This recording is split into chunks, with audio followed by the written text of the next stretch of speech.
présentations sont faites, sauf qu'à ma droite, c'est Geoffrey, mon associé dans la société Austral Gemstone, qui lui est cardiologue et qui est en train de passer son diplôme de gémologie à Paris. Quant à moi, voilà, pour authentifier ce qui vient d'être dit, c'est donc mon diplôme. Notre société qu'on a créée il y a à peu près 5 ou 6 ans, donc nous sommes principalement 2 passionnés en fait, et on voyage en effet dans le monde entier pour rechercher des pierres, qui sont en effet notre passion. Nos pays de prédilection, c'est tout autour de l'océan Indien. Bon, ça c'était la petite introduction, mais ce soir, je vous parle du diamant. Le diamant, c'est donc le roi des minéraux. Le diamant fait partie des 4 pierres précieuses, saphir, rubis, émeraude et diamant. Toutes les autres pierres sont des pierres semi-précieuses. De tout temps, le diamant a représenté pouvoir et invincibilité pour les têtes couronnées et espoir et liberté pour les personnes les plus démunies. Il doit sa séduction à ses propriétés physiques, ses propriétés chimiques et ses propriétés optiques qui lui donnent toute sa brillance et tout son éclat. Toutes ces propriétés, je vais vous en parler plus en détail. Au fil des années, le diamant se démocratise et pour preuve, Marilyn Monroe, dans Les hommes préfèrent les blondes, reprend une phrase d'un des réalisateurs du film, Howard Hughes, qui dit « Les diamants sont le meilleur ami de la femme ». Donc de plus en plus, le diamant se démocratise. Marilyn Monroe, lors de ce film, porte un diamant qui lui a été prêté, que vous voyez à son cou, qui est un diamant particulier. Mais avant de vous donner quelques détails, mettez-vous cette image en tête. Vous voyez un diamant de 1 carat, il faudra avoir cette image en tête tout le long de la conférence. Un diamant de 1 carat représente à peine le diamètre d'un ongle.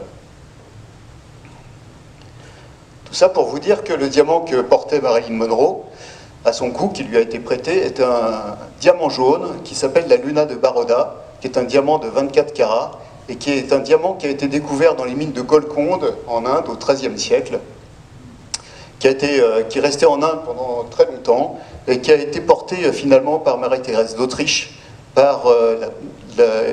ensuite par de nombreux propriétaires, et finalement vendu chez Christie's à New York, puis à Hong Kong. L'histoire naturelle du diamant. Alors, le diamant, évidemment, lorsqu'on est dans les mines de diamants, on ne trouve absolument pas les diamants taillés. On les trouve de façon brute telle qu'on peut le voir ici. Alors, le diamant brut a une forme cristalline qui est une forme cubique. Je vous avais apporté un petit échantillon d'une pierre cubique qu'on appelle la pyrite, je vais vous la faire passer, pour vous montrer que dans la nature, on trouve des formes cubiques parfaites, et le diamant, c'est exactement la même forme que cette pierre. Donc dans la nature, dans les profondeurs, le diamant a cette forme cubique.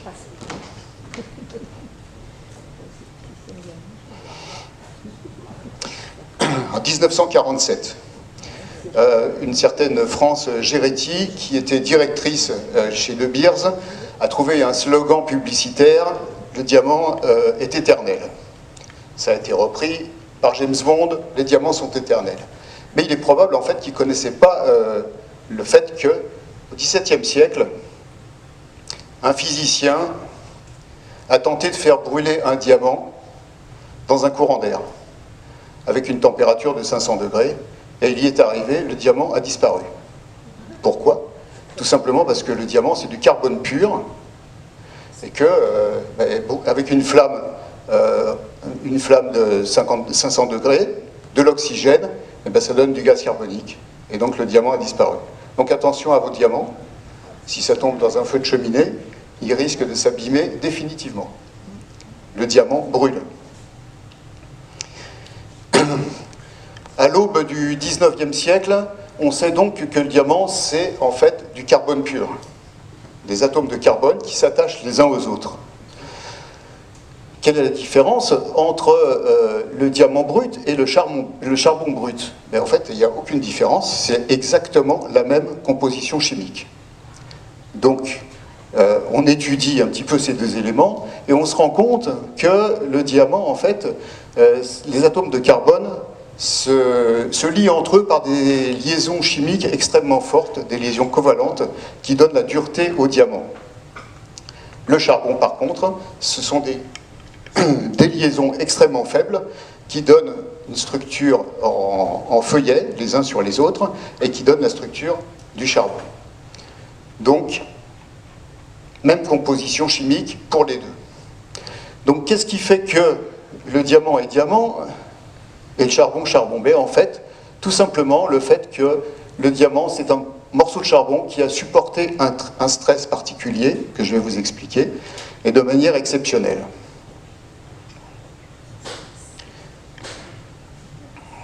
La briolette des Indes, c'est un des premiers diamants historiques qui a traversé l'histoire, est un diamant blanc de 90 carats, qui a été trouvé au XIIe siècle, encore une fois dans les mines de Golconde, en Inde, qui a appartenu à Éléonore d'Aquitaine, qui l'a transmise à son fils, Richard Cœur de Lion, qui l'a donné à Henri VI, puis la pierre disparaît pendant plusieurs siècles pour réapparaître encore au siècle dernier chez des grands bijoutiers Christie's et Winston.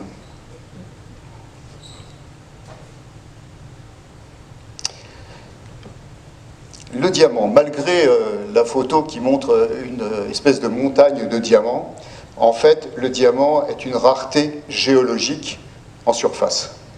Pourquoi est-ce que le diamant est rare? En fait, la formation du diamant est expliquée par ce qu'on appelle la courbe géothermique. La courbe géothermique montre que pour que les atomes de carbone se lient entre eux avec des liaisons fortes, qu'on appelle les liaisons covalentes, il faut que la pression soit extrêmement élevée, aux alentours de 50 000 atmosphères, et la température avoisine 1000 à 2000 degrés. Où est-ce qu'on trouve ces deux composants chimiques et physiques? Eh bien, uniquement à 150 ou 200 km sous terre.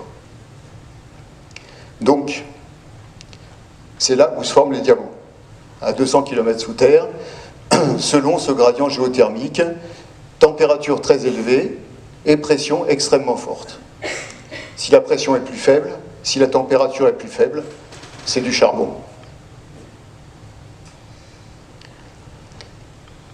Donc, pendant des millions d'années, le diamant va se former dans les couches profondes, aux alentours de 150 km en profondeur, puis va ensuite circuler dans ces profondeurs. Il va circuler pendant des millions et des centaines de millions d'années, et un jour, le hasard va le faire rencontrer ce qu'on appelle le magma kimberlitique. C'est une roche extrêmement volatile qui a tendance à vouloir sortir de terre. Donc il va falloir que le diamant rencontre cette roche kimberlitique, ce magma, qui va vouloir sortir de terre et qui va accrocher les diamants et les remonter progressivement en surface.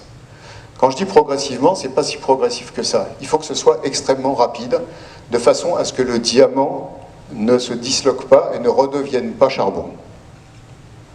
Donc, la kimberlite va circuler, va rencontrer par hasard le diamant, va ensuite vouloir remonter par ce qu'on appelle les pipes, c'est les cratons. En fait, les cratons, c'est les zones de faiblesse des anciens continents, et les cheminées volcaniques. Donc, la kimberlite va remonter progressivement en augmentant sa vitesse, en emportant les diamants avec elle, et exploser en surface, et libérer enfin les diamants en surface.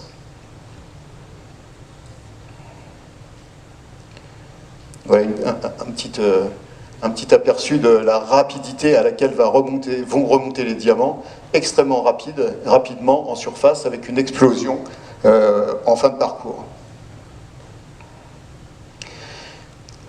Voilà un exemple de kimberlite qui a accroché des particules de diamant, vous les voyez entourées, et qui remonte en surface, et qui va remonter en surface.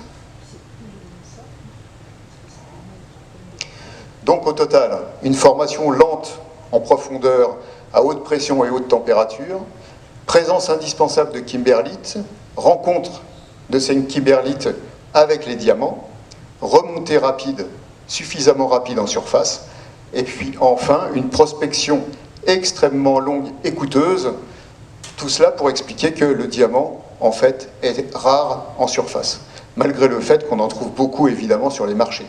Mais tout le processus à la base, le processus géologique, est extrêmement complexe, dure des millions et des millions d'années, pour enfin faire sortir les diamants en surface. Alors, comment trouve-t-on le diamant? Pourquoi cette photo? En fait, parce que la petite termite qui se trouve au centre tient dans ses pattes un diamant jaune. Alors, à une époque, en fait, il y a très longtemps, les découvertes de mines de diamants étaient totalement fortuites. On a eu des récits de Marco Polo, qui était un grand chercheur de diamants, de Jean-Baptiste Tavernier aussi, qui était un grand voyageur, et qui avait donc déclaré dans leur récit que les mines étaient de découvertes fortuites. Jusqu'il n'y a pas très longtemps. Aux alentours des années 1900-1950, on commence à avoir une technologie beaucoup plus précise. On utilise la géophysique, on utilise des extrapolations numériques. Tout ça pour former des cartes géothermiques qui permettent de repérer les cratons qui sont les zones les plus fragiles des anciens continents. Et ensuite, une fois qu'on a repéré ces zones, on va aller sur zone sous terre. À partir de ce moment-là, on va pouvoir commencer les exploitations. L'exploitation, soit exploitation très artisanale, soit exploitation beaucoup plus complexe.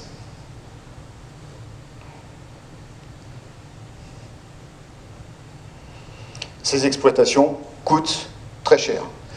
Entre le moment où on trouve une zone exploitable et le moment où on va trouver le premier carat de diamant, ça va d'abord prendre beaucoup de temps, plusieurs années, voire une dizaine d'années, et ça se chiffre en centaines de millions de dollars, avant de trouver le premier diamant. L'aventure peut commencer. Alors, un des diamants les plus célèbres, c'est le Koh-i-Noor. Le Koh-i-Noor, bon, je vais vous parler des diamants célèbres, mais je vais le faire de façon un peu rapide. C'est un diamant qui est exposé actuellement à la Tour de Londres, avec d'autres diamants d'ailleurs.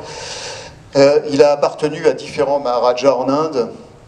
Et en fait, pourquoi il s'appelle le Koh-i-Noor? C'est parce que lors d'une victoire du roi de Perse sur le Grand Mogol, en fait, il y a eu un échange de coiffes. C'était la tradition. Lorsqu'il y avait une guerre qui se terminait, on échangeait la coiffe en signe de pacte, de pactisation. Nadir Shah, c'est ça, oui, je crois que c'était Nadir Shah, savait que le grand Moghol cachait un fabuleux diamant dans son turban. Donc a demandé l'échange de turban, s'est retiré, a défait le turban et a découvert ce diamant et s'est exclamé Koh-i-Noor, qui veut dire « ô merveille de lumière ».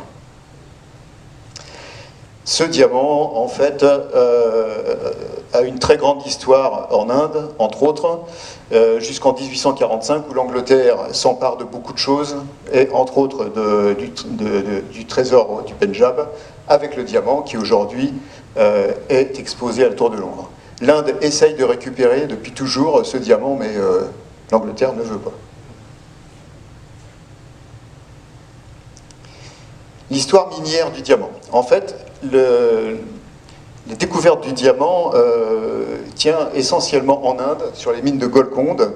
Alors Marco Polo en a parlé sans donner de localisation géographique en fait.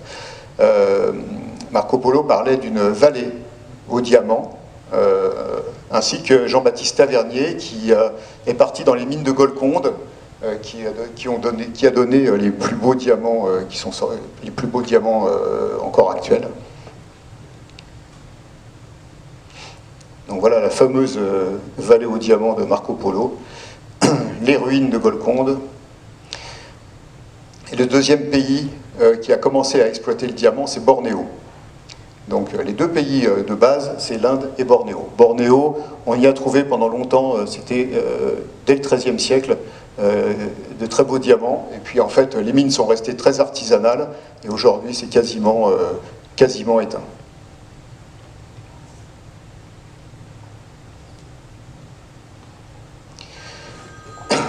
Ensuite vient le Brésil.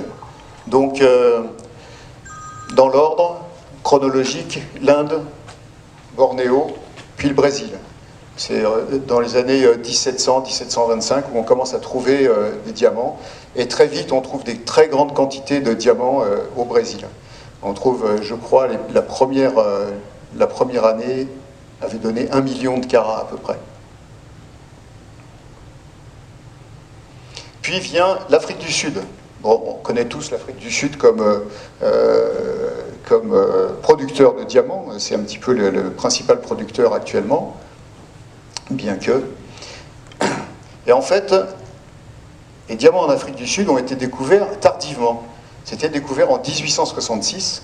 Il y avait un jeune afrikaner, Jacob Erasmus, qui vivait sur un terrain appartenant à deux frères, qui s'appelaient les frères De Beers. Il jouait au long de la rivière et il trouve une pierre. Il joue avec sa sœur, avec la pierre, et puis une fois qu'il en avait assez, il amène la pierre à la maison, on pose la pierre sur le bord d'une fenêtre, et puis on attend. Et puis un jour, il y a un commerçant qui passe, et puis contre un ou deux poulets, qui prend la pierre, et puis qui la donne à analyser. Et on découvre le premier diamant d'Afrique du Sud, qui s'appelle l'Eureka. L'Eureka, c'était un diamant à la base qui pesait 21 carats. Il a été taillé en Angleterre pour donner un diamant de 10 carats. Et donc c'est pas un diamant très beau, hein. Il est, comme vous voyez, il a une couleur jaune marronasse. Mais il est particulier puisque c'était le premier diamant d'Afrique du Sud avec toute l'histoire qui va suivre. Je me permets de boire un peu. Oui. Vous avez des questions à poser, faites-le maintenant aussi.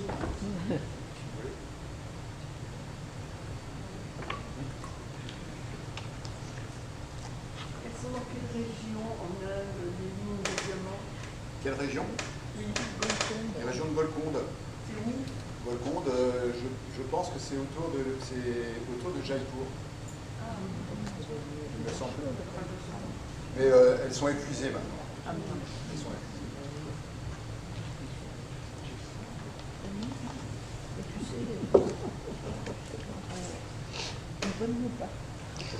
À partir du moment où on trouve, où cet Eureka a été trouvé, ça devient la folie en Afrique du Sud, et tout le monde va chercher des diamants.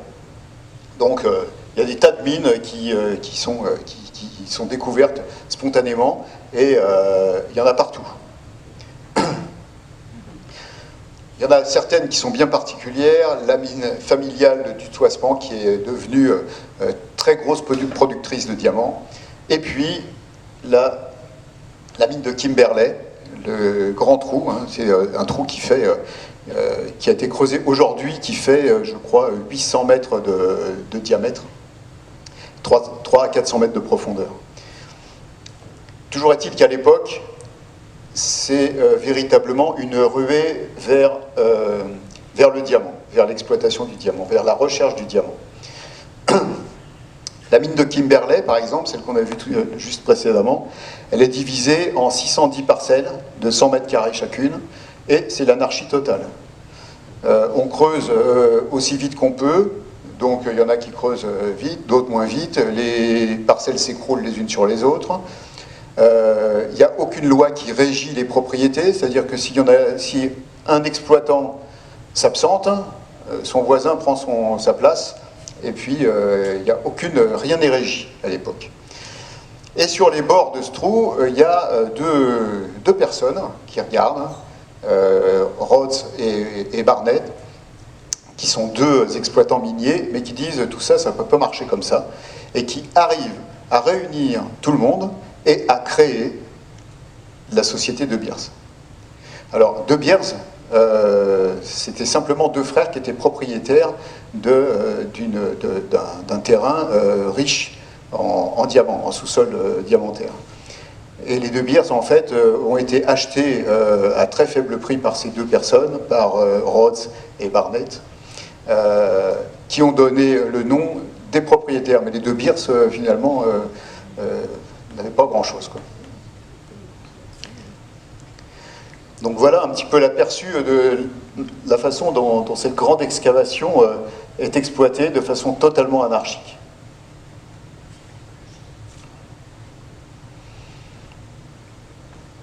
Donc voilà, donc se succèdent dans la société minière De Beers plusieurs personnes, hein, donc les frères De Beers qui sont à la base les propriétaires du terrain, et puis après Barnett, Rhodes, Oppenheimer, Cullinan.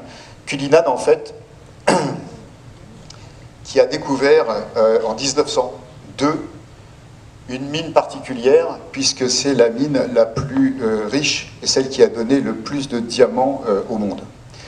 Elle a donné je crois, une centaine de diamants de plus de 100 carats, ce qui est absolument fabuleux. Et entre autres, c'est là qu'on a trouvé 3 ans après, le Cullinan. Le Cullinan, c'est le plus grand diamant au monde qui a été trouvé. C'est un diamant qui pesait 3106 carats, c'est-à-dire 600 grammes, et qui était issu d'une pierre initiale d'environ 1 kg. Alors pour la petite histoire, en fait, c'était en fin de journée, à 17h, comme vous voyez. Et à 17h, il y a donc un mineur qui amène au contremaître la pierre qu'il vient de trouver. Le contremaître qui avait envie de rentrer chez lui voit la pierre et puis il dit « mais là, tu as trouvé un bout de verre ». Il la jette par la fenêtre et puis c'est terminé. Il rentre chez lui, il se pose quand même la question de savoir, dans une mine de diamants, de trouver une pierre comme ça. Il retourne sur la mine, il récupère la pierre et c'était donc le plus gros diamant qui a été jamais trouvé au monde.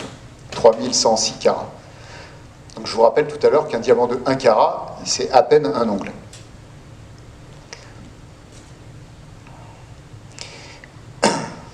Donc voilà le Cullinan, vous voyez à peu près sa dimension. Il a été offert à la couronne d'Angleterre 2 ans après. Et il est parti d'Afrique du Sud sous très bonne escorte. Et lorsqu'il est arrivé à Londres, on a ouvert le coffre qu'il contenait et en fait le diamant n'y était plus. Il avait tout simplement voyagé par la poste. Et en fait, il a voyagé sur un bateau militaire, avec des militaires, enfin bon, de façon extrêmement sécurisée. Et tout ça, c'était un leurre. C'était dans un petit paquet, par la poste. Et il est arrivé intact à Londres. En arrivant à Londres, Monsieur Joseph Acher, à qui il était confié pour le tailler, a récupéré la pierre, mais celle-ci est partie à Amsterdam, de nouveau, de façon très très sécurisée, cette fois-ci, dans un coffre. Et en arrivant à Amsterdam, de nouveau, la pierre n'y était pas.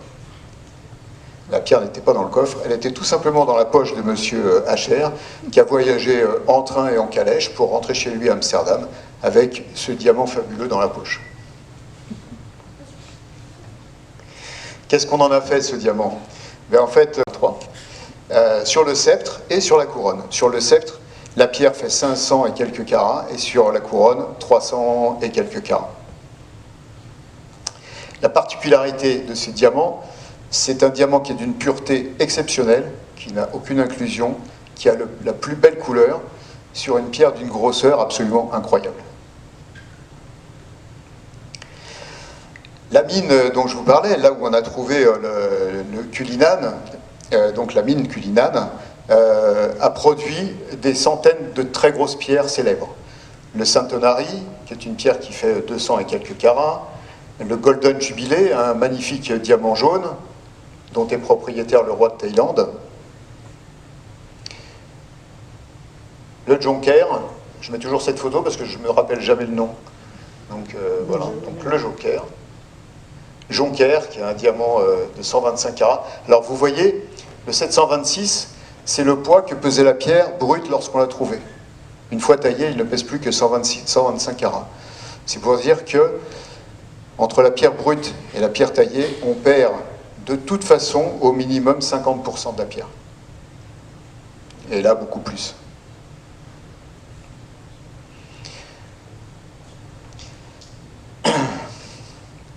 Le dernier endroit où on trouve des diamants, c'est en fait dans les fleuves, au niveau des estuaires et dans la mer. Pourquoi? Parce qu'en fait, l'érosion a érodé tous les cratons, c'est-à-dire toutes les surfaces de kimberlite qui contenaient le diamant. L'érosion a travaillé. L'érosion a fait en sorte que les diamants sont partis dans les rivières et se sont retrouvés dans les estuaires de grands fleuves, comme le fleuve Orange, et un peu plus loin en mer. Et aujourd'hui, entre autres la De Beers, exploite les diamants en mer.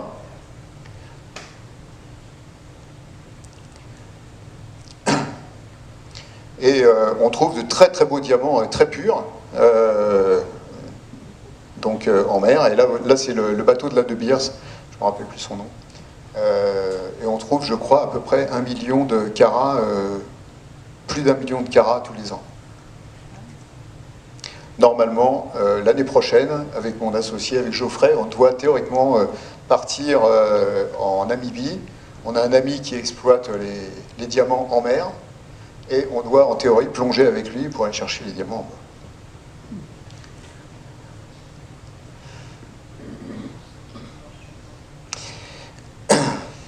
Après, évidemment, il y a beaucoup d'autres pays, en particulier en Afrique, où on trouve des diamants. Et aujourd'hui, le Botswana a pris le dessus sur l'Afrique du Sud. Le Botswana, c'est le pays le plus grand producteur de diamants au monde. Il y a la République du Congo, l'Angola, la Guinée, la Sierra Leone.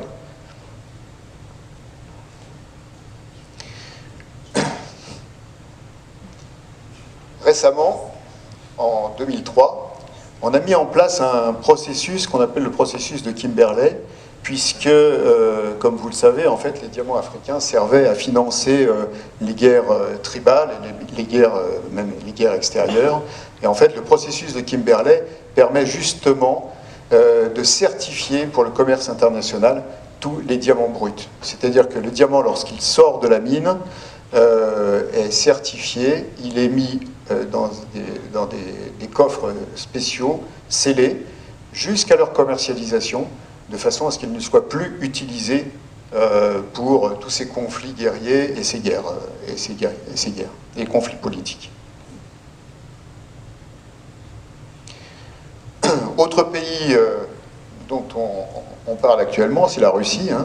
La Russie, en fait, là aussi, au-delà du cercle arctique, il y a de très gros producteurs, très grosses mines, très importantes. Et récemment, il y a quand même quelques dizaines d'années, on a trouvé une mine absolument fabuleuse qui s'appelle la mine de Mirny, qui a été exploitée. Il a fallu 12 ans pour pouvoir l'exploiter parce qu'en fait, elle est située en Sibérie. Le diamètre du trou, il est de plus d'1 kilomètre, comme vous pouvez voir, et elle descend à plus de 500 mètres en profondeur. Très grosse productrice de diamants, mais 80% de diamants, en fait, qui ne sont que des diamants industriels et qui ne sont pas utilisables pour la bijouterie.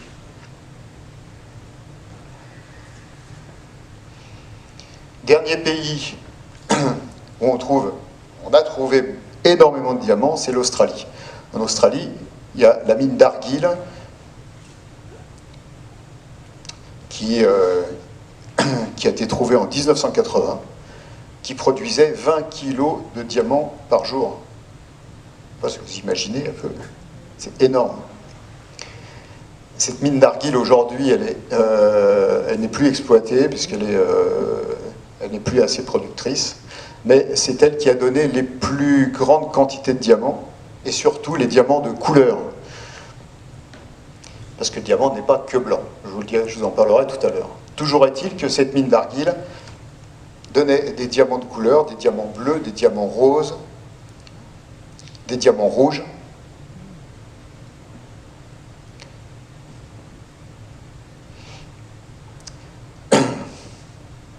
Et pour finir par cette carte qui montre les différents gisements de diamants dans le monde et qui a permis d'évaluer que depuis l'Antiquité jusqu'à maintenant, on a pu extraire environ 500 tonnes de diamants dans les différents pays du monde.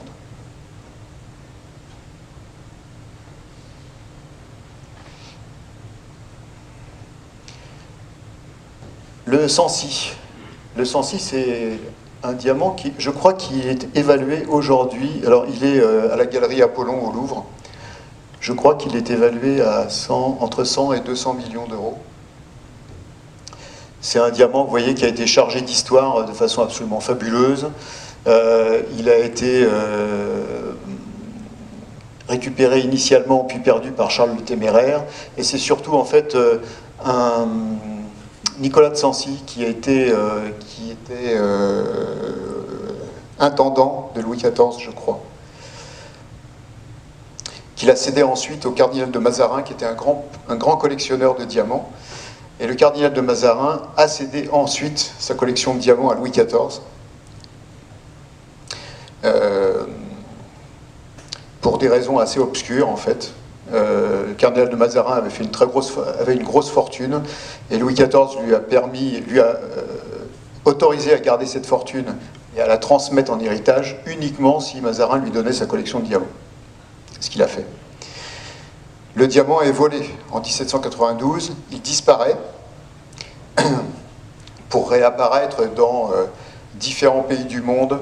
Il est avec différents propriétaires de nationalités différentes, pour finir dans la galerie Apollon au Louvre, très récemment, en 1978.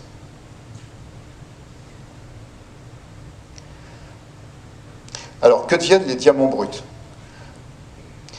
Lorsque les diamants bruts sont sortis des mines et lorsqu'ils arrivent sur les marchés internationaux, en fait, la De Beers, pendant très longtemps, jusqu'aux années 2000, la société De Beers contrôlait à peu près 80% du marché des diamants dans le monde. Ils achetaient tous les diamants, ils les stockaient, et en fait, ils les répartissaient ensuite avec ce qu'on appelle les vues. Alors, le canal unique, donc, qui était contrôlé par la De Beers, qui s'appelait la CSO, organisait ce qu'on appelle des vues tous les mois, qui existent toujours d'ailleurs actuellement. Les vues se passent à Londres, et tous les mois sont réunis 300 propriétaires de vues, qui sont les grands propriétaires de diamants dans le monde, et des lots leur sont attribués. Des lots qu'ils ne choisissent pas. Ils payent rubis sur l'ongle, des millions de dollars, ils prennent le lot et ensuite, ils vont ensuite revendre ces lots, les diamants, dans le monde entier, chez les vendeurs, chez les lapidaires, ceux qui taillent les diamants, puis ensuite chez les vendeurs, chez les bijoutiers. Donc il n'y a dans le monde que 300 grands propriétaires, exploitants de diamants, qui ont le droit de venir aux vues à Londres, et à qui on attribue un lot tous les mois de diamants qui ensuite répartissent dans le monde entier.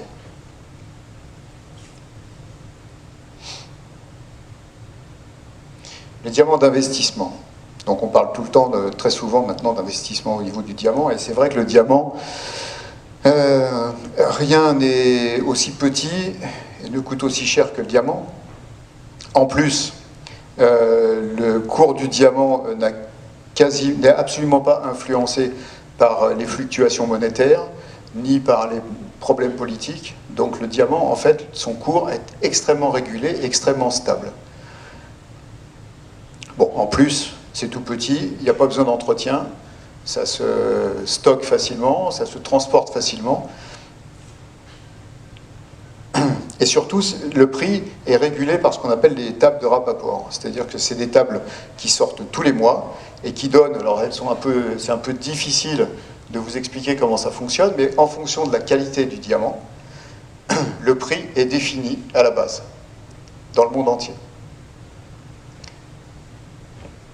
Donc, en finale, le cours du diamant augmente régulièrement, tous les ans, et donc c'est une très bonne valeur d'investissement. Attention toutefois, depuis peu, en fait, on propose sur Internet des participations à l'achat de parts de diamants. Ce sont des diamants virtuels, c'est des parts virtuelles, et c'est un petit peu le piège dans lequel on peut tomber.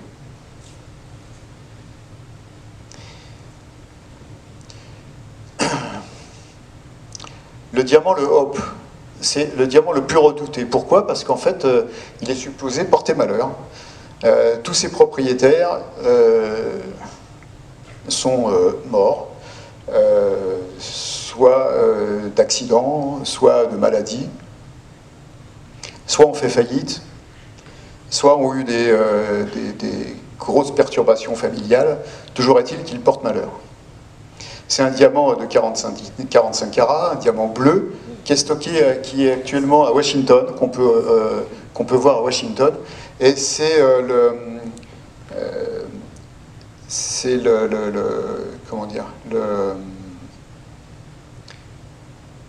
ce qui est le plus vu après la Joconde. Voilà. Le Grand Bleu de France. Le Bleu de France, en fait, c'est un diamant qui avait été trouvé par Jean-Baptiste Tavernier, qui travaillait donc, qui était chercheur de pierre et voyageur pour Louis XIV, et qui a ramené, c'est une très longue histoire, qui a ramené un magnifique diamant bleu, le Bleu de France, et qui l'a cédé à Louis XIV, qui a été monté sur la Toison d'Or, et en 1792, le diamant disparaît. Alors pourquoi je vous parle de ce diamant en même temps que le Hope? C'est parce qu'en fait le Hope réapparaît quelques années après, et récemment un gémologue, François Farge, trouve au musée du Louvre, trouve ce plomb qui en fait représente le grand diamant bleu de France qui a totalement disparu. Il fait des recherches, et en fait, qu'est-ce qu'il trouve? Que le Hope, dont je vous ai parlé, correspond en fait tout simplement au grand diamant bleu de France qui a été retaillé. En fait, le diamant bleu a été volé, il a été revendu, et pour le masquer, en fait, il a été retaillé et réapparu dans le Hope.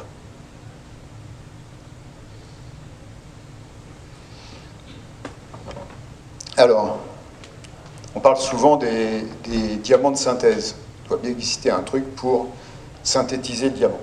Alors en effet, depuis très très longtemps, on essaye de fabriquer du diamant. Alors il y a eu de très nombreux essais. Je ne me rappelle plus son nom. Il y a un physicien donc, qui a fait de très très nombreux essais, et ça ne marchait pas. Et puis un jour, dans son creuset, il trouve 2 diamants. Donc, fantastique, il a réussi à synthétiser le diamant. En fait, pas du tout. C'était ses associés qui avaient déposé 2 petits diamants dans le fond du creuset pour arrêter les recherches, parce que c'était absolument catastrophique, ça coûtait hyper cher. Et donc, on avait substitué dans son creuset 2 vrais diamants pour lui faire croire que c'était des vrais, qu'il avait synthétisé des diamants. Bon, toujours est-il qu'il y a beaucoup de diamants, non pas des synthèses, mais des diamants, le mot m'échappe,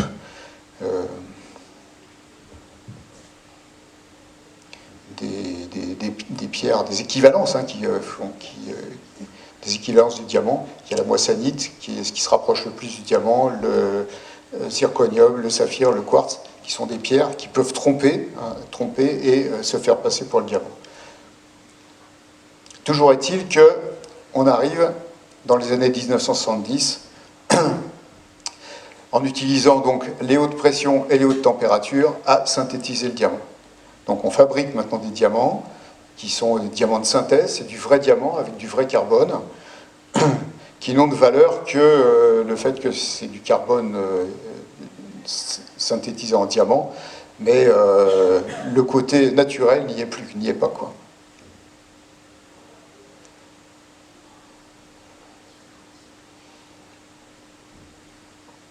Alors là, je vais vous parler un petit peu plus en détail de la gémologie du diamant et des 4C. Les 4C, c'est... Il va falloir donc déterminer la qualité du diamant. La qualité du diamant, c'est un petit peu le travail du gémologue. En vous parlant d'abord de sa dureté, hein, la dureté du diamant, on dit que le diamant, c'est la pierre la plus dure du monde minéral, à savoir que sa dureté n'est pas une dureté au choc, c'est une dureté à la rayure. Alors juste pour la petite histoire, donc François Ier qui avait gravé sur la fenêtre, une des fenêtres du château de Chambord, souvent femme varie, bien folle et qui s'y fie. Bon, Louis XIV n'était pas content, il a brisé la fenêtre.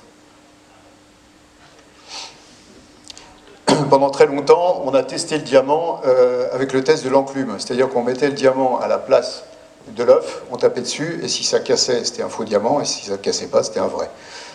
Or, la résistance du diamant, c'est la résistance à la rayure et non pas au choc, donc on a cassé de très très très nombreux diamants, de très grandes quantités de diamants, tout simplement parce que c'était sa résistance à la rayure.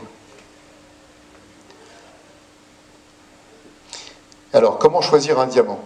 Donc, on a ce qu'on appelle la règle des 4C. Les 4C, c'est le carat, c'est-à-dire le poids, en sachant qu'une pierre de 2 carats, dans le domaine du diamant, une pierre de 2 carats ne vaut pas le prix de 1 carat multiplié par 2. Le prix du diamant augmente de façon exponentielle avec le nombre de carats. On a ensuite la clarity. Clarity, c'est la clarté, c'est-à-dire les inclusions qu'on va trouver à l'intérieur de la pierre. Et on va avoir, ça va passer de ce qu'on appelle flawless, FL. Aucune inclusion n'est visible dans la pierre. Et puis ensuite, ça va passer VS1, VS2, VVS1, VVS2, VS1, VS2. Tout ça en dégradé par rapport aux inclusions qu'on va trouver dans le diamant. Inclusions qui sont extrêmement petites et très très difficiles à voir. Très difficiles à voir. On a ensuite la couleur. On parle là du diamant blanc. La couleur, le diamant blanc, en fait, n'est pas que blanc. Il y a des nuances dans le blanc qui vont de D, E, F, G, H jusqu'à Z. Et là encore, le D, c'est la plus belle couleur, le plus beau blanc, et ça va en dégrader. Et là encore, extrêmement difficile. Il faut en effet avoir une formation particulière pour pouvoir grader la couleur du diamant. Et enfin, la taille, cut, c'est-à-dire la façon dont les facettes ont été réalisées. Il faut que les facettes soient particulièrement parfaites, et donc là encore, on a une taille excellente, très bonne, bonne, moyenne, mauvaise, et c'est ça qui va donner toute la brillance et tout le feu au diamant. Bon, le 5e C, c'est un ami qui me le soufflait dans l'assistance à l'époque, la dernière conférence. Le 5e C, c'est le carnet de chèques, la carte bancaire, enfin tout ça qui joue, évidemment, qui entre en jeu dans le choix du diamant. Donc le poids, le poids c'est 1/5 de gramme. Donc, non, ça je ne vous l'ai pas dit. Un simple détail, c'est qu'un carat, en fait, un carat de diamant, le carat n'a aucune valeur de qualitative. C'est simplement quantitatif. Un carat de diamant, c'est 1/5 de gramme. Donc voilà un petit peu, là c'est les gradations de couleurs, de D à Z. Les inclusions.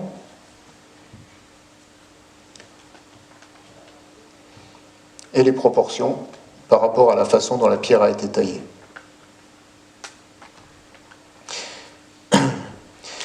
Depuis une dizaine d'années maintenant, tous les diamants supérieurs à 1/2 carat passent par une certification dans des grands laboratoires d'expertise qui leur permet d'avoir une carte d'identité. Carte d'identité sur laquelle est spécifié tous les éléments qu'on vient de voir, c'est-à-dire la couleur, la dimension, la qualité de la taille, enfin tout est spécifié sur le passeport, sur la carte d'identité de la pierre. Et en particulier, en haut à droite, un numéro, comme sur nos passeports, un numéro de passeport qui est gravé sur le diamant. Donc, c'est pas à la superficie, mais c'est légèrement à l'intérieur, c'est gravé au laser, et en fait, le numéro de sa carte d'identité est gravé dans le diamant, de façon à ce qu'il ne puisse pas y avoir de fraude au niveau de la pierre.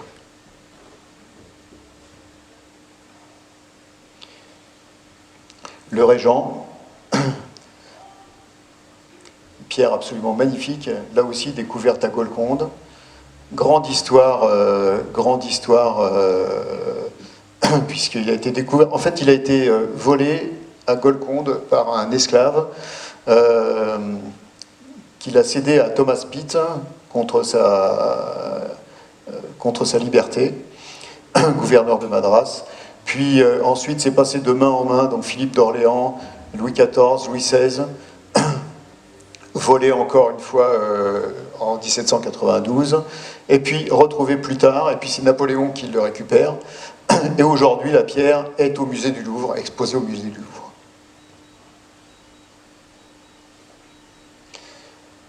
La taille du diamant, donc les diamants ne sont pas que ronds. En fait, la façon dont le lapidaire va tailler le diamant dépend un petit peu de la structure cristalline, des inclusions qu'on trouve dans le diamant, et le lapidaire doit étudier la pierre de façon très précise. Le Cullinan, le plus gros diamant du monde, a été étudié pendant plus d'1 an et demi, avant de commencer à être taillé. Donc voilà un peu toutes les formes qu'on peut trouver sur le diamant.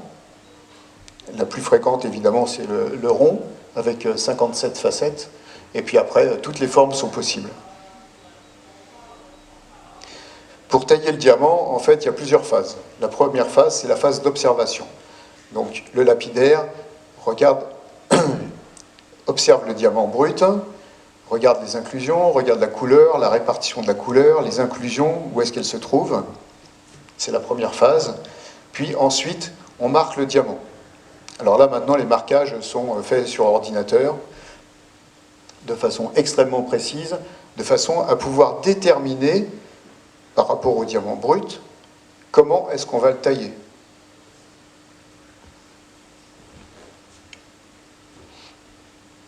Ensuite, on va commencer le taillage par le clivage. Le clivage, c'est évidemment la façon dont on va séparer la pierre. Vous voyez, par exemple, sur la photo précédente, vous voyez que dans la pierre brute, on se rend compte qu'on peut faire 2 diamants, un rouge, le rouge et le bleu.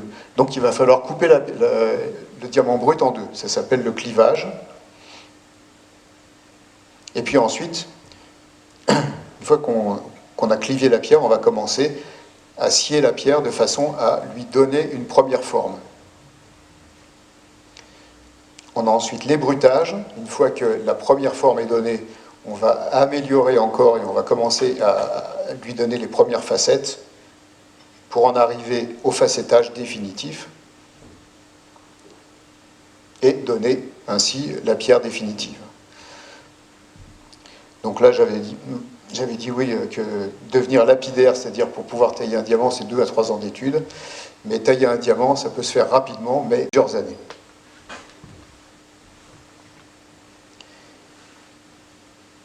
Là, je vais passer ça.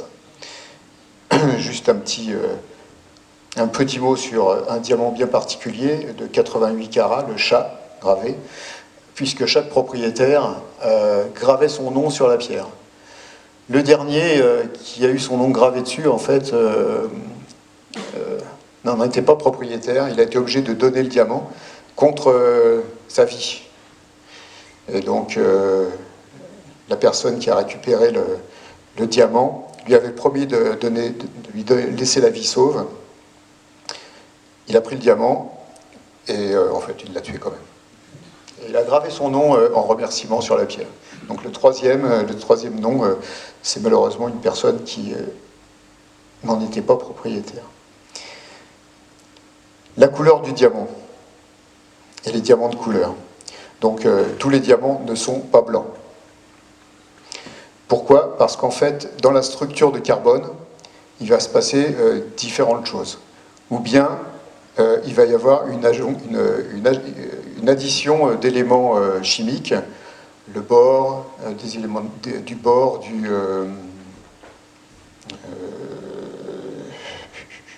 me souviens plus. Quelques éléments chimiques qui vont modifier la couleur du diamant. Quelques irradiations naturelles qui vont modifier la couleur du diamant. Quelques trous dans la structure du diamant, lorsque un carbone ou quelques carbones manquent, qui vont modifier la couleur du diamant pour donner toutes les couleurs. C'est-à-dire qu'en fait, toutes les couleurs de diamant existent. Diamant rouge, diamant jaune, vert, brun, donc toutes les couleurs, tout ça soit par adjonction d'éléments chimiques, soit par des irradiations extérieures, soit par des trous, des manques de carbone dans la structure même de la pierre. Petit exemple de quatre diamants qui viennent de la mine d'Argyll en Australie. Ces diamants rouges sont les plus rares, il y en a une vingtaine dans le monde, et ils sont tous à peu près aux alentours d'1 million, 1,5 million de carats. Quelques exemples de diamants de couleur, diamant noir, un diamant bleu, le Whistleback, le Tiffany, qui est un diamant jaune de plus de 200 carats, je crois, l'Hortensia, un diamant pourpre, qui est aussi au Louvre, l'Oppenheimer Blue, magnifique diamant bleu, qui a été négocié récemment, je crois qu'il a été vendu récemment pour 39 millions de dollars. Le Pink Star, un magnifique diamant rose de presque 60 carats, vendu 71 millions de dollars. C'est un Chinois qui l'a offert à sa fille de 10 ans. Et la Rainbow Collection, un Belge qui a une collection de 300 diamants de couleur, absolument fabuleuse. Tous ces diamants de couleur, en fait, sont négociés une fois par an en Suisse, à Genève, à l'hôtel Beau Rivage. Et donc là, c'est un milieu extrêmement fermé, encore plus que les vues à Londres. Il faut avoir énormément d'argent pour pouvoir accéder aux diamants de couleur. Les diamants de couleur, aujourd'hui, coûtent beaucoup plus cher que les diamants blancs. Les diamants extraterrestres. En fait, on s'est rendu compte que dans non seulement l'atmosphère, mais bien au-delà, en fait, il y avait des poussières de diamants. Des tout petits diamants qui proviennent, semble-t-il, d'il y a très nombreux, des millions d'années, de l'explosion d'une planète qui a émis dans l'atmosphère, pas dans l'atmosphère, mais dans l'univers, de très nombreuses particules de diamants qui, semble-t-il, paraît-il, auraient ensemencé la Terre et auraient donné les diamants qu'on trouve aujourd'hui. On a aussi trouvé récemment une planète qui s'appelle la planète 55 Cancri E, qui est à 40 années-lumière de chez nous, qui fait 3 fois la masse de la Terre en diamant. Il semblerait que son cœur est un diamant qui fasse 3 fois la masse de la Terre. C'est prouvé scientifiquement, c'est pas... Voilà. On en arrive à la fin. Notre ami Jean Mineur, qu'on a tous connu au cinéma, je me suis posé la question, qu'est-ce qu'il pouvait tenir dans sa main? Probablement un diamant, puisque il y a les diamants qui sont éternels par James Bond, les diamants sur canapé, et donc quelques films bien connus. Pour terminer avec un film qu'on connaît bien, un film français avec le Cornio, avec le fameux diamant, le Yukon-kun. Les bonnes nouvelles, on a trouvé les plans, on sait où ils se trouvent maintenant. Et donc voilà, donc ça se termine. Je vous remercie de m'avoir écouté, j'espère ne pas avoir été trop long. Merci.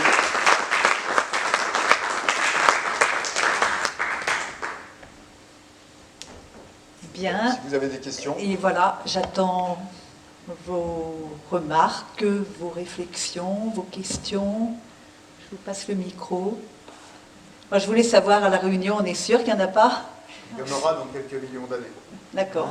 Parce qu'en fait, il suffit de se pencher sur la pierre volcanique et de voir que, en fait, il y a des tout petits cristaux verts, qui sont des cristaux d'olivine, Oui. et qui sont, en théorie, annonciateurs de diamants. Dans quelques millions d'années. Voilà, il n'est pas pressé.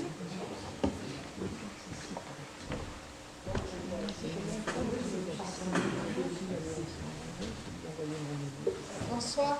Tout au début de votre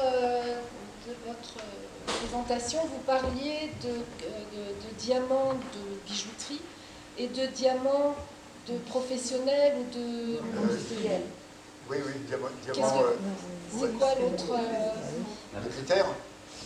Oui, c'est pour la technologie, c'est pour... Oui. Alors en fait, les diamants qui ne sont pas utilisés en bijouterie, donc de qualité moindre, sont utilisés pour les têtes de forage de pétrole, qui sont utilisés sur les disques justement pour tailler les pierres, tailler les diamants, puisque le diamant, il n'y a que le diamant qui peut, de par sa dureté, qui peut tailler le diamant, et donc on l'utilise sur les disques diamantés, sur les têtes de forage principalement. On l'utilise aussi en chirurgie. Il y a certaines lames de bistouri qui sont faites en diamant. Tout ça par sa dureté, mais en effet, c'est utilisé beaucoup dans le milieu professionnel. En fait, les diamants de synthèse servent justement à faire des outils. Oui. On les trouve dans les disques diamants. Oui. Ouais. Bon, cela dit, par exemple, la mine russe, la Myrny, qui donne énormément, je crois qu'elle donne 20 millions de carats par an. En fait, il y en a 80% qui sont industriels. En Afrique, j'ai beaucoup vu de gens qui creusaient dans le gravier à côté des fleuves qui étaient où il y avait une merite. Oui. Ils creusaient simplement le gravier à côté. Et oui, parce qu'en fait, l'érosion travaille la kimberlite, et une fois que la kimberlite, qui est assez friable, a libéré les diamants, ces diamants, par l'érosion, finissent dans les rivières, et en effet, c'est là où on les trouve, quoi. Ouais.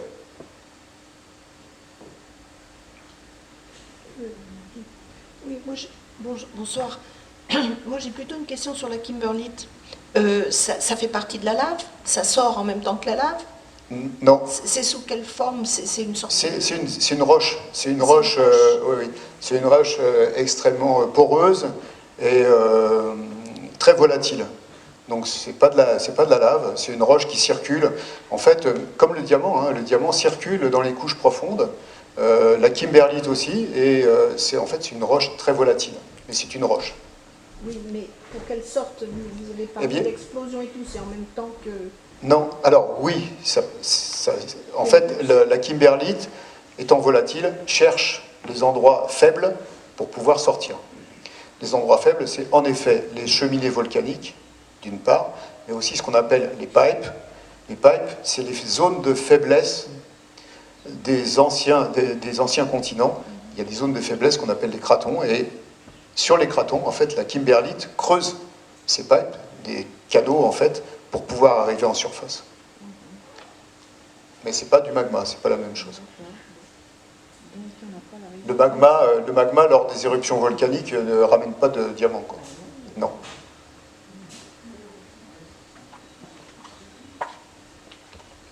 Comment vous êtes... Oui. Ouais.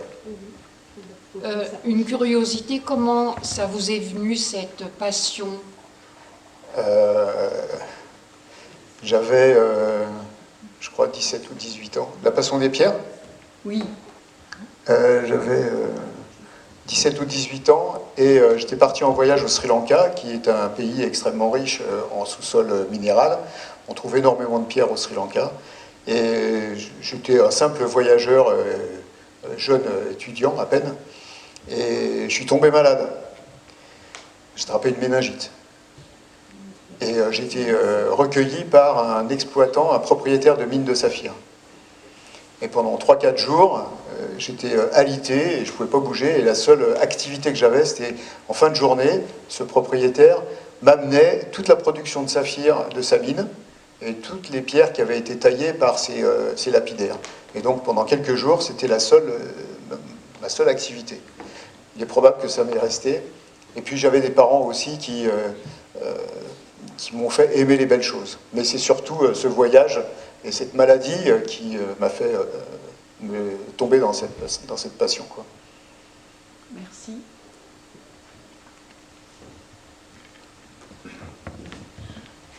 Au XVIIe, XVIIIe siècle, l'Inde était un des grands fournisseurs de diamants. Oui. Je ne me trompe pas. Hein, ouais. Oui. C'était aussi la période où des bateaux apportaient une partie de la production indienne vers l'Angleterre, vers la Hollande, etc. Je ne me trompe pas. Oui, oui, tout à fait. Oui. Bon. Et ici, à La Réunion, on sait qu'il y a des pirates qui ont piraté pas mal de bateaux et qui se sont protégés à l'intérieur de l'île de La Réunion. Il y a encore beaucoup d'endroits suspects. Qu'est-ce que vous en savez? Diamants qui seraient par exemple à 40 cm de profondeur, pour une raison ou pour une autre. Est-ce qu'il y a un système de détection à peu près identique au détecteur de métaux? Non, la réponse est non. Non. Il n'y a aucun détecteur. En fait, ce que je vous expliquais, c'est la seule façon de détecter les diamants qui, de toute façon, les seuls qu'on peut... Non, en fait, il faut dans les rivières, il faut drainer le gravier gémifère. Dans les estuaires, il faut aussi chercher dans les graviers, et puis en fait, c'est comme ça qu'on trouve. Alors après, une fois il y a des façons aussi d'isoler le diamant, une fois qu'on a récupéré du gravier où on suppose qu'il y a des diamants, à ce moment-là, il y a des machines, en effet, hein, des machines, c'est avec des tamis à graisse, hein, qui fixent les diamants. Là, oui, on les trouve, mais détecter un diamant dans la terre, non. Je voulais savoir, vous avez donc fait des expéditions, sans doute à travers le monde. Et quels sont les endroits où vous êtes allé? Qu'est-ce que vous avez le plus apprécié dans votre recherche, en fait, de minéraux magnifiques voilà. Bah, en fait, chaque voyage gémologique est passionnant, en fait. J'avoue que le Sri Lanka est quand même un... Alors, on ne trouve pas de diamants. Alors, la conférence, c'est le diamant, mais au Sri Lanka, on ne trouve pas de diamants, mais c'est un peu là où c'est vraiment le plus passionnant, on va dire, parce que le Sri Lanka est extrêmement riche en pierres précieuses, que j'ai des très bons contacts là-bas, que je descends au fond des mines au Sri Lanka, et puis que tous les jours, on nous amène 1000, 2000 saphirs. Et on a des dizaines et des dizaines de négociants, on connaît des dizaines de personnes, et on nous montre, sur une semaine, on nous montre, je sais pas, on voit 10 000 pierres, 10 000 saphirs. Comment ? Brut et taillé, les deux. Il est taillé là-haut? Oui, oui, il est taillé au Sri Lanka, ouais. Le Sri Lanka, c'est un endroit extrêmement assez fabuleux, quoi. Mais après, bon, la Birmanie, c'est super. Comment ? Birmanie, oui, oui, le rubis en Birmanie, oui. Je suis monté sur les mines de Mogok, qui à l'époque étaient gardées, je veux dire, c'était quasiment interdit, hein, par les militaires. Et donc là aussi, c'est très... tous les voyages, on va souvent à Jaipur aussi, en Inde, pour les émeraudes. Et donc tous les voyages sont assez passionnants, quoi. Et en général, les diamantaires ont des pierres brutes. Oui. Parce que c'est un problème de taxes.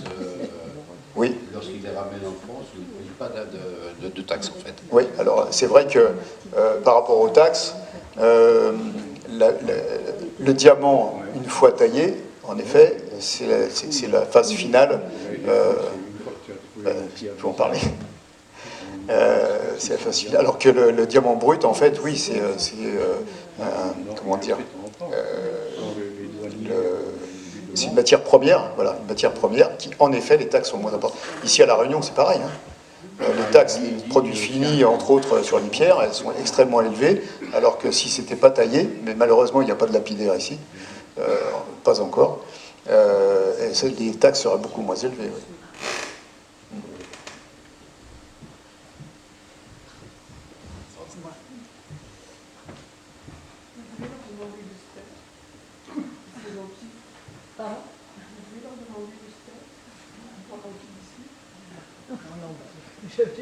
Bonsoir. Au niveau de la valeur des diamants, est-ce qu'ils sont cotés en bourse? Est-ce qu'il y a un... Non. Non? Ils ne sont pas cotés en niveau bourse. De la valeur, justement, c'est ce que je vous expliquais, c'est que ils sont pratiquement pas influencés par les valeurs boursières, les valeurs monétaires. En fait, la valeur du diamant, elle est déterminée par ce qu'on appelle, je vous ai montré l'étape de Rapaport. C'est une commission internationale qui définit, complètement en dehors des valeurs boursières, la valeur du diamant. Donc tous les mois, ces tables sont revues et sont soit réévaluées le plus souvent, soit sous-évaluées, et donc ce qui fait fluctuer la valeur du diamant, mais uniquement par l'étape de Rapaport. Réévaluer ou sous-évaluer en fonction de quoi? Je pense en fonction de la mise sur le marché de ces vues, en fait. La De Beers, pendant très longtemps, contrôlait 80% du marché du diamant. Bon, maintenant, ça a changé. Hein. Il y a les Russes, les Belges, les Indiens et les Israéliens qui contrôlent aussi les mises sur le marché de pierres brutes. Et je pense que par rapport aux quantités de pierres mises sur le marché, eh bien, les valeurs sont modifiées, quoi, très probablement. Mais j'avoue que là, j'y ai pas accès. Mais les vues sont négociées en brut, enfin ils les remettent en brut ou en taillé? Brut. C'est tout du brut. Ouais, et c'est pas négocié. C'est-à-dire que la De Beers, la CSO, définit des 300 personnes. Et pour vous, on connaît vos besoins, on connaît votre marché, et donc on définit votre lot du mois de juin, et vous avez votre lot qui est fermé, qui est scellé, qui coûte 25 millions de dollars. Vous faites votre chèque et vous repartez avec vos diamants, sans les avoir vus. Et si vous refusez 3 fois, vous sortez des vues. En fait, c'est eux qui font le... C'est eux qui planifient, oui. Ouais. Gèrent. Ouais.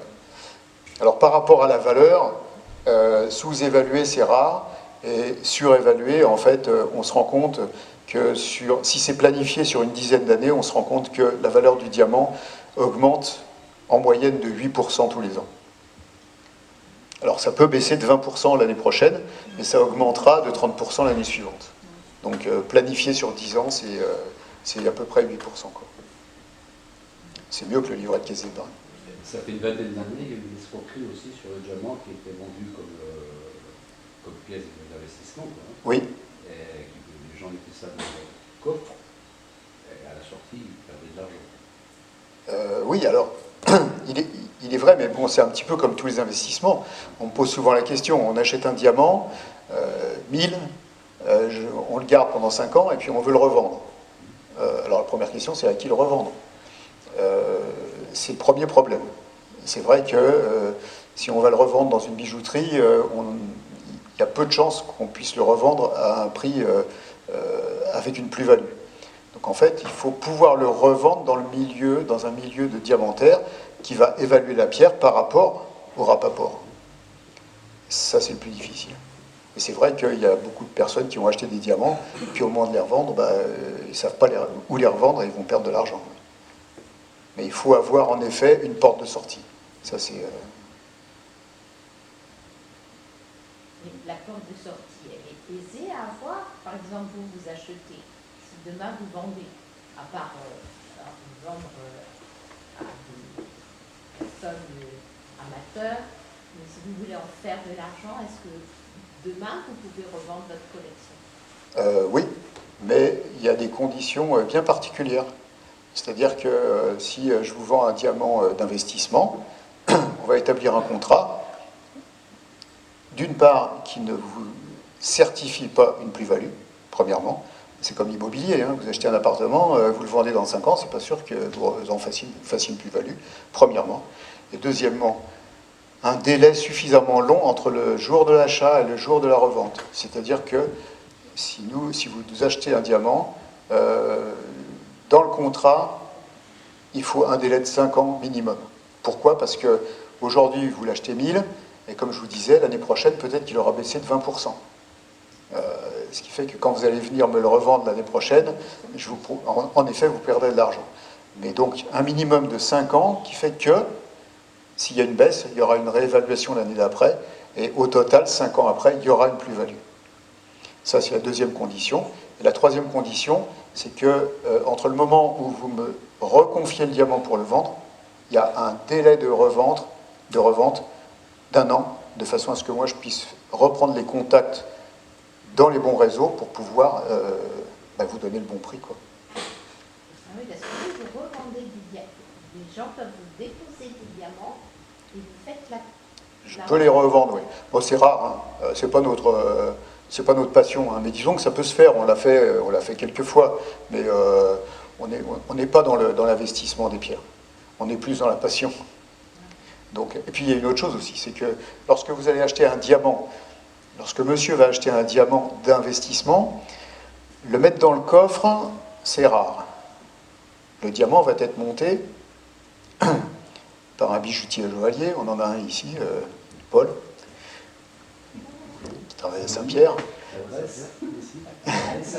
Oui. Ouais. Et bon, vous achetez votre diamant d'investissement, vous allez le montrer à madame, il y a de fortes chances que cette pierre termine chez Paul, un autre joaillier, pour en faire une bague. Et une fois que la bague sera portée, il y a encore très peu de chances que le jour où vous aurez besoin de vous acheter une voiture ou vous aurez des impôts à payer, que vous retiriez la bague du doigt de madame pour aller revendre la pierre. À mon avis, ça ne marche pas. Donc le diamant d'investissement, oui, mais il faut vraiment être très très prudent et avec des règles bien strictes. Et donc vous déclarez à ce moment-là le diamant d'investissement, il est déclaré au fisc que vous avez payé. Ah bah moi, non mais je veux dire, je vous ai dit, rien n'est plus petit, plus cher qu'un diamant. Ça ne s'entretient pas, ça ne se stocke pas. Ça ne détecte pas. Ça ne se détecte pas. Ouais, vous en faites ce que vous voulez. Oui, je voulais vous demander, n'y a-t-il que la De Beers qui ait ce principe de vente par vue ou ses concurrents ont adopté le même principe? Les concurrents ont le même principe. Maintenant, il y a 3 canaux depuis les années 2000.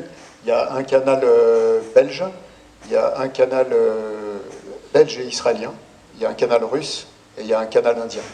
Voilà.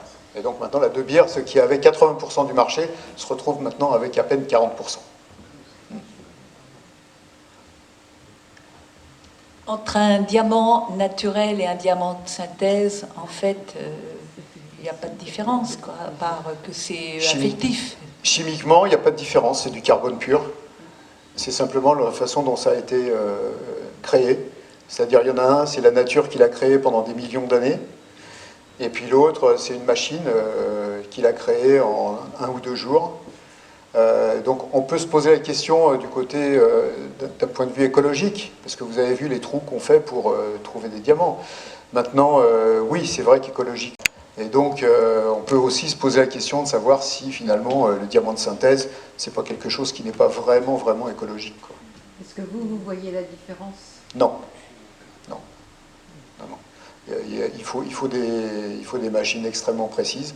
On va en acheter une dans la société de façon à pouvoir faire la différence. Parce qu'il semblerait qu'ici à La Réunion, maintenant, il y ait très très récemment des diamants, soit des imitations, voilà, c'est le mot que je cherchais tout à l'heure, soit des imitations, comme la moissanite, qui est très difficile à détecter, et les diamants de synthèse, qui sont encore plus difficiles à détecter. Donc notre société est en train d'acheter une machine pour pouvoir faire la différence. Parce que non, le gémologue, avec la moissanite, qui est une imitation, oui, on peut faire la différence, mais les diamants de synthèse, non. Mais même avec une machine, quel principe ils ont pour... C'est détection thermique. Je crois que c'est une histoire de détection thermique, ou soit ça, soit au rayon ultraviolet, quelque chose comme ça. Je connais peu la technique de cette machine, j'avoue. En fait, le fait d'avoir des inclusions dedans... Alors les inclusions, oui. Alors le fait d'avoir des inclusions dans le diamant, bien que maintenant on arrive à mettre des inclusions de synthèse, hein, mais bon, elles sont différentes des inclusions naturelles. Mais l'idéal, c'est le diamant, ce qu'on appelle flawless, c'est-à-dire sans aucune inclusion. Et donc là, c'est le diamant les plus chers, d'une part, et là, bah, on ne fait pas la différence, parce qu'on n'a pas de référence par rapport aux inclusions, quoi.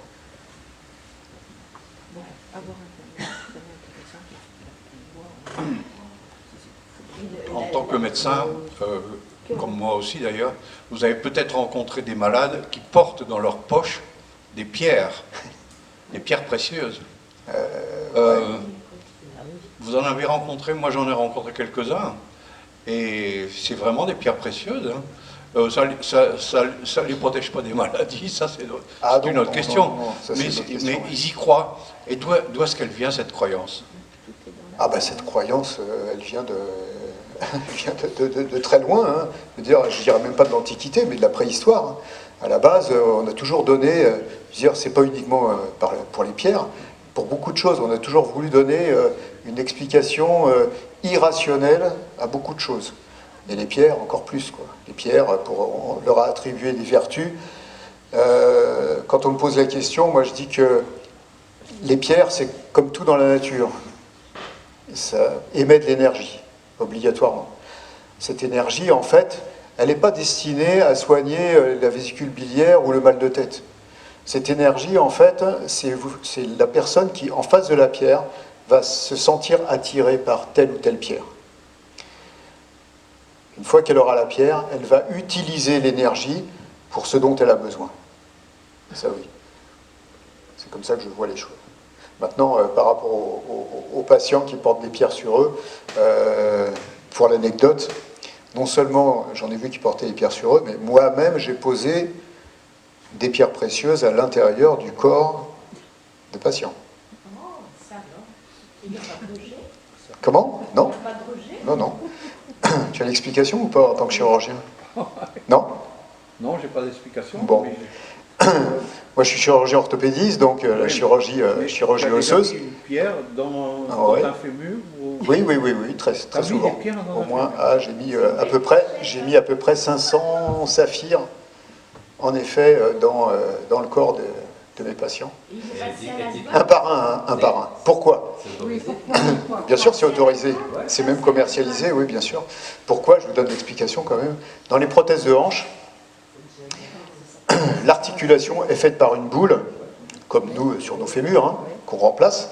Et cette boule, en fait, qui est mobile, dans la pièce qu'on a implantée au niveau du bassin, cette boule mobile, qu'on dit céramique dans le terme médical, en fait n'est pas de la céramique, c'est de l'oxyde d'aluminium. L'oxyde d'aluminium, Al2O3, c'est du saphir. Et en fait, c'est du saphir de synthèse. Et donc, toutes les prothèses de hanche, la boule de la prothèse, c'est de l'oxyde d'aluminium, du saphir de synthèse. C'est une bonne façon de passer la voie. C'est une bonne façon de passer. Cela dit, ça vaut rien. Hein. Ça vaut rien. Bon, et pourquoi? Parce que la question, ça pourrait être ça. Pourquoi est-ce qu'on met du saphir Parce que le coefficient de frottement est le moins élevé de toutes les prothèses. Donc, le métal, la céramique, justement, le métal, d'autres éléments chimiques. Mais c'est le saphir qui a un coefficient de frottement et donc qui fait que les prothèses s'usent moins vite. Donc voilà. J'ai appris quelque chose. Je suis pas malade, mais j'ai quand même des pierres. Ah oui, j'ai vu, ouais.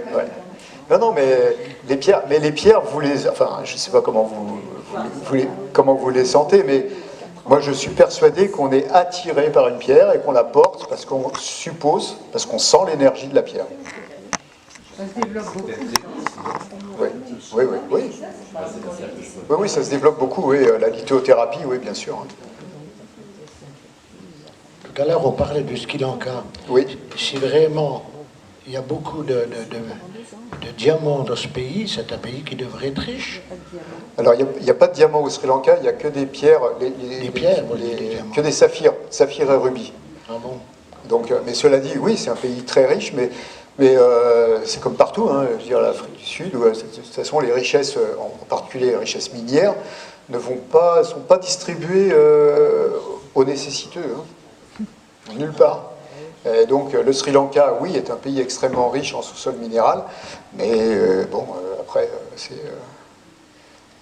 Parce que les Sri Lankais qui viennent donc en France, peut-être qu'ils ont des pierres dans les poches quand ils arrivent. Non? Je sais pas. Hein? je vais peut-être aller voir. Ils les mettent dans des bouteilles. Hein. Mettre dans des bouteilles, oui. Ouais.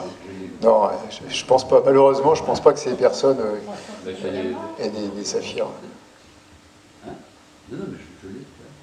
Comme tu es expert en gémologie, est-ce qu'il y a des pierres précieuses qui émettent des rayons X? Non. Non. Il y a des pierres précieuses qui émettent des rayons gamma. Les topazes irradiés sont radioactifs. Les diamants verts émettent des rayonnements naturels. C'est à peu près tout. Il y a d'autres pierres, mais non, les rayons X, non. Non.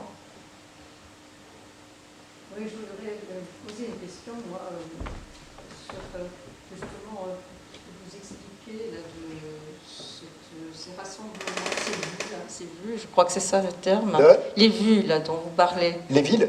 Non. Ah, les vues, oui, pardon, oui.